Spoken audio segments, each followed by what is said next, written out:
पहले हमने सारणिक के कुछ जो विशेष जनरल कॉन्सेप्ट थे उनके बारे में अध्ययन किया था। अब जो मुख्य हैं जिससे आपका बहुत सारा पार्ट बोर्ड एग्जाम में आता है, सहखंडज, एडजॉइंट, प्रतिलोम, दो विधियों से, एक तो फॉर्मूले के द्वारा ए इनवर्स के और एक प्रारंभिक रूपांतरण के द्वारा, और कुछ विशेष गुण जो आपके ऑब्जेक्टिव टाइप में पूछे जाते हैं। तो देखते हैं यहाँ पे एडजॉइंट क्या होता है, सहखंडज क्या होता है। सहखंडज एक ऐसी आव्यूह होती है जो आव्यूह के सहगुणनखंडों का परिवर्त होता है। जैसे कोई मैट्रिक्स हमें दी गई है A11, A12, A13। अब ये कहाँ पहुंच गए? सारणिक से हम कहाँ जाएंगे? आव्यूह में जाएंगे। A21, A22, A23, A31, A32, A33। इसमें यूज सारणिक का है, लेकिन ये पार्ट किसका है? मैट्रिक्स का है। सहखंडज निकालना है। तो सहखंडज क्या होगा? हम एक पहले आव्यूह बनाएंगे इसकी, इसके सहगुणनखंड की। A11 का हो गया A11, A12, A13, A31, A32, A323, ये 21, 22, 23, A31, A32, A33। ये बनी है सिर्फ अभी क्या? सहगुणनखंड की आव्यूह।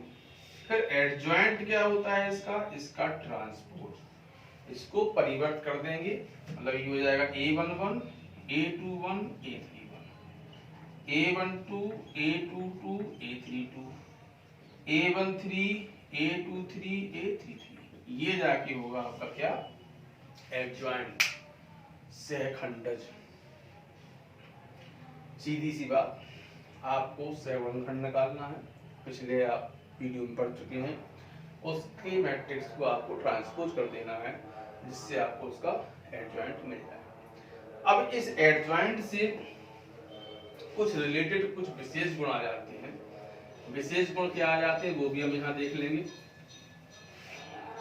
एक तो होता है ए एडजॉइंट ए या एडजॉइंट ए। इसकी वैल्यू होती है सारणिक ऑफ ए आई के बराबर। दूसरा होता है एडजॉइंट ए इक्वल सारणिक ऑफ ए की पावर n-1, अगर ये ए हमारी n क्रम की आव्यूह है तो। ठीक है। थर्ड होता है कि अगर दो आव्यूह का एडजॉइंट सारणिक हम निकालते हैं तो वो सारणिक उनके अलग अलग मल्टीप्लाई के बराबर होता है। चौथा हम इसमें कह सकते हैं कि a का सारणिक इनके अलग अलग सारणिक के बराबर हो जाएगा। जैसे हम यहाँ कह रहे हैं, इससे नियम निकलता है कि a का सारणिक उसके ट्रांसपोज के सारणिक के बराबर होता है। और एक नियम जो रह गया वो हम इनवर्स में पढ़ेंगे। तो सबसे पहले हम इन दो नियमों के बारे में चर्चा करते हैं। ये ए एडजॉइंट ए, ये हमारा कैसे आया?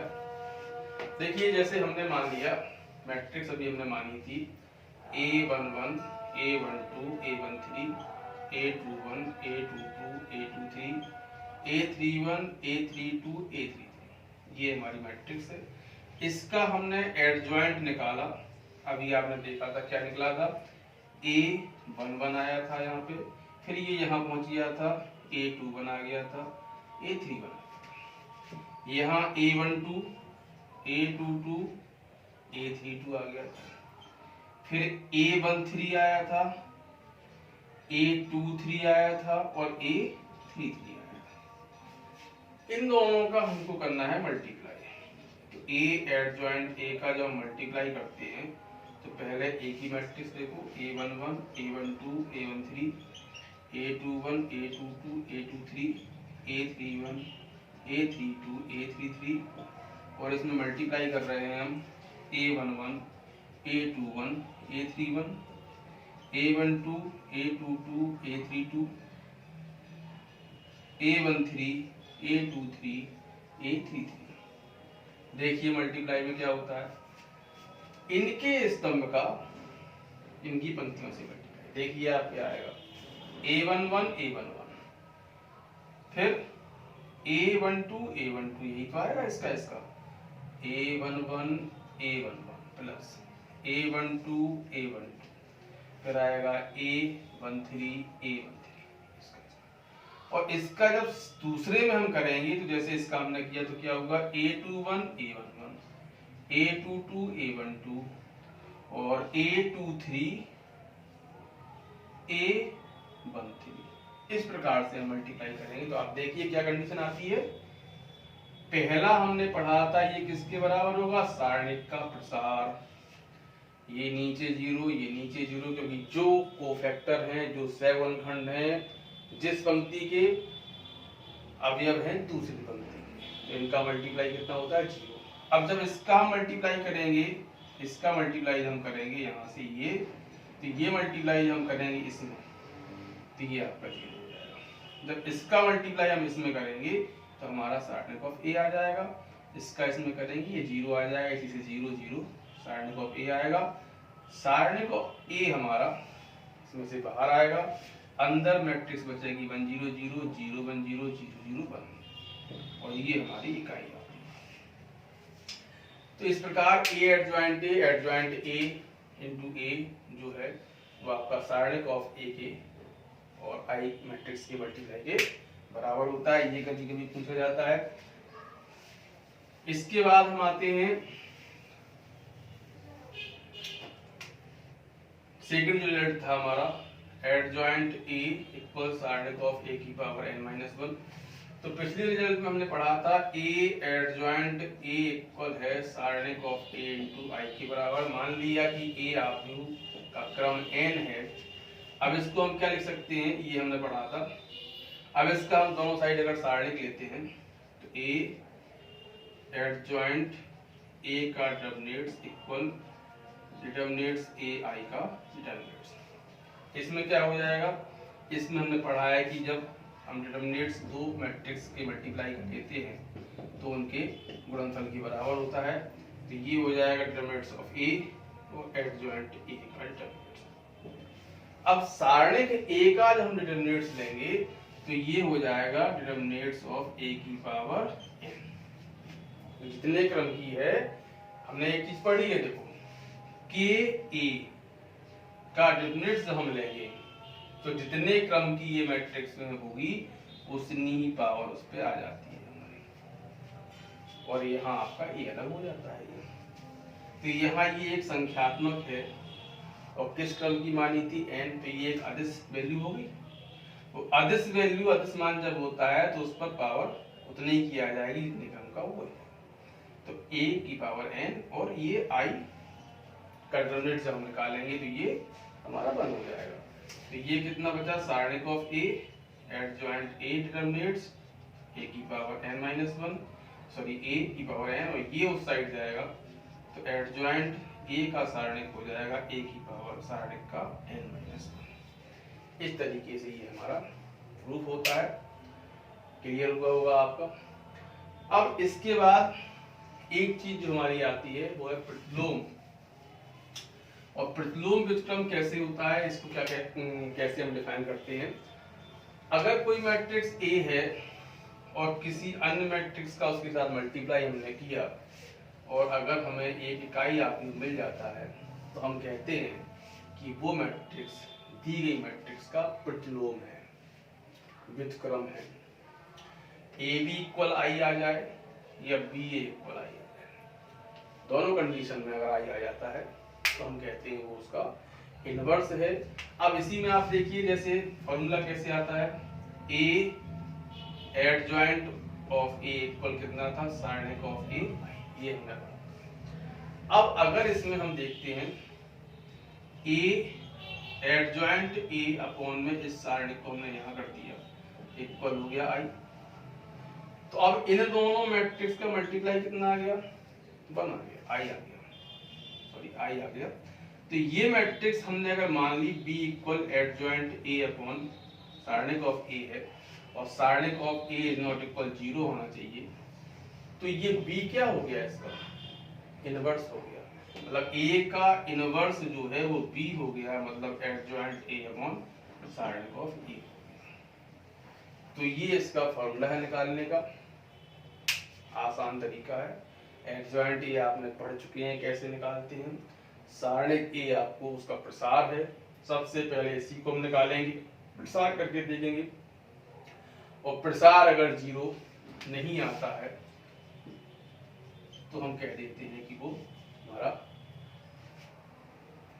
व्युत्क्रमणीय है, सिंगुलर मैट्रिक्स है।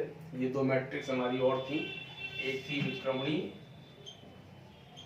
और एक है अव्युत्क्रमणीय।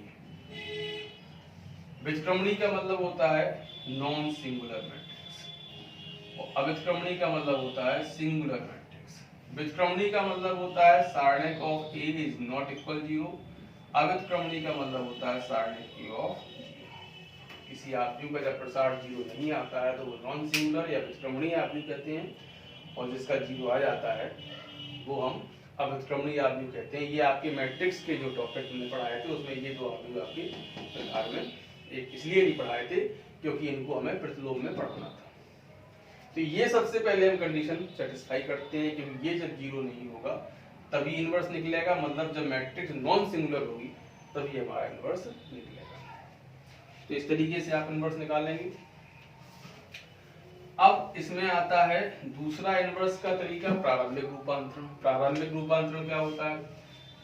प्रारंभिक रूपांतरण में कंडीशन वही है, ए बी इक्वल आई चाहिए है। तो इसमें 3 नियम फॉलो करने पड़ते हैं जो सारणिक के नियम मान के चले आप। पंक्तियों को आपस में हम और स्तंभ को आपस में हम चेंज कर सकते हैं, आर आई आर जे या सी आई सी, आपस में पंक्तियों का विनिमय कर दें या स्तंभों का विनिमय कर दें। दूसरा इसमें ये होता है कि किसी भी पंक्ति में हम किसी भी संख्या से या किसी भी स्तंभ में किसी भी संख्या से हम मल्टीप्लाई करके लिख सकते हैं, ठीक। और तीसरा जो नियम होता है ये वही होता है कि किसी भी पंक्ति में परिवर्तन करना है तो उस पंक्ति में किसी अन्य पंक्ति से मल्टीप्लाई करके या भाग करके हम जोड़ या घटा सकते हैं। सेम यही प्रोसेस स्तंभ के साथ होता है। अब इसमें समझने वाली बात क्या है कि हम कह रहे हैं कि हम मल्टीप्लाई करके लिख सकते हैं, हम कह रहे हैं कि हम चेंज कर सकते हैं, ये तो हमने पढ़ा है सारणिक में। लेकिन ये हमने पढ़ा है कि जब हम चेंज करते हैं सारणिक में पंक्तियों को पंक्तियों से तो चिन्ह बदलता है।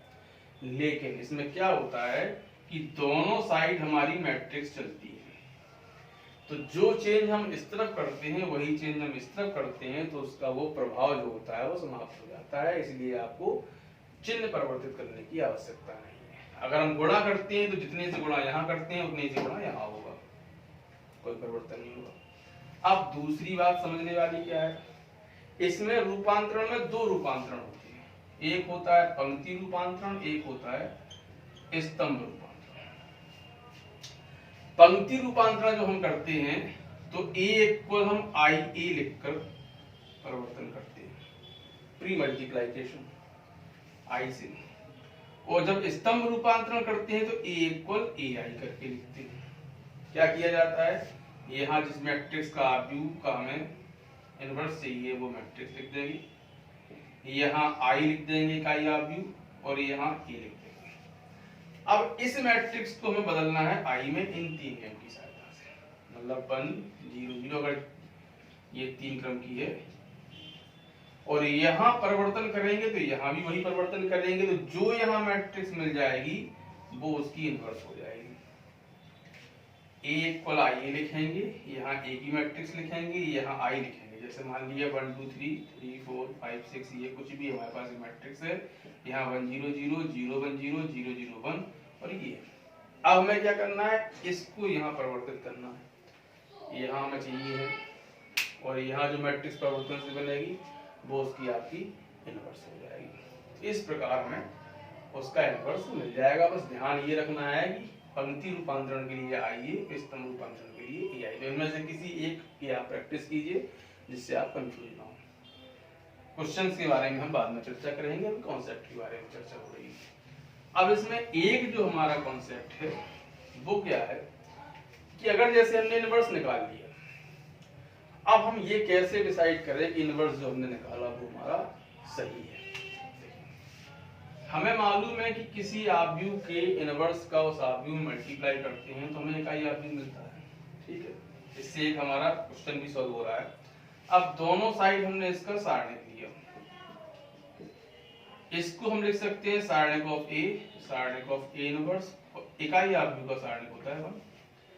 तो ए इनवर्स का डिटरमिनेंट्स इक्वल 1 डिटरमिनेंट्स ऑफ ए।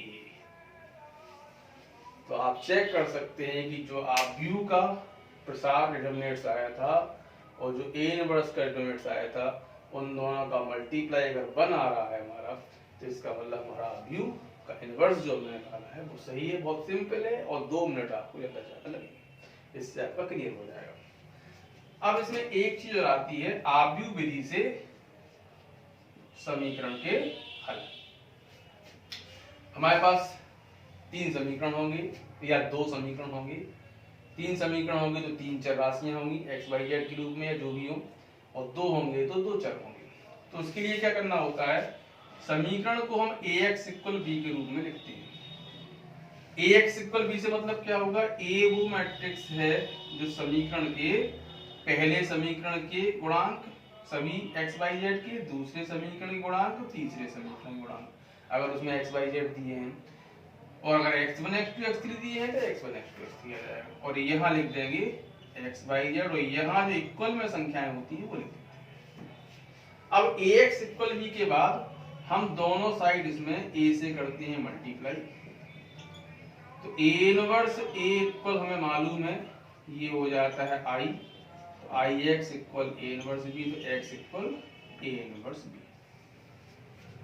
इसका मतलब हमें a इनवर्स निकालना है पहले, और a इनवर्स में b से मल्टीप्लाई करना है, तब जाके हमारा x की वैल्यू मिलती है। और कंफर्मेशन के लिए जो x y z के मान मिले, वो जो समीकरण दिए गए हैं उनमें आप रख के ट्राई कर लें, उन्हें सॉल्व कर लें, तो वो हमारा समीकरण जो है वो सेटिस्फाई हो जाते हैं। इस प्रकार हमें उसका इनवर्स भी मिल जाता है, उसकी हमें वैल्यू पता चल जाती है कि वो सही है या गलत है। तो ये जो कॉन्सेप्ट है ये आपको इसलिए रिवाइज कराया गया है कि आप बुक में देखेंगे तो ये समझ में नहीं आएगा कहाँ से स्टार्ट करें। तो ये आप वीडियो देखिए, इसमें आपको आशा है कि लगभग सभी क्लियर कर दिया होगा। थोड़ा बहुत जो भी रह गया होगा वो हम आगे टॉपिक में चर्चा कर लेंगे, जब कभी इसकी क्वेश्चन लगाएंगे हम तो उसको हम चर्चा कर लेंगे। आप इन सबको देखकर अपने एग्जाम की तैयारी कीजिए, और जो भी कॉन्सेप्ट क्लियर ना हो वो आप पूछ सकते हैं, वो आपका क्लियर किया जाएगा।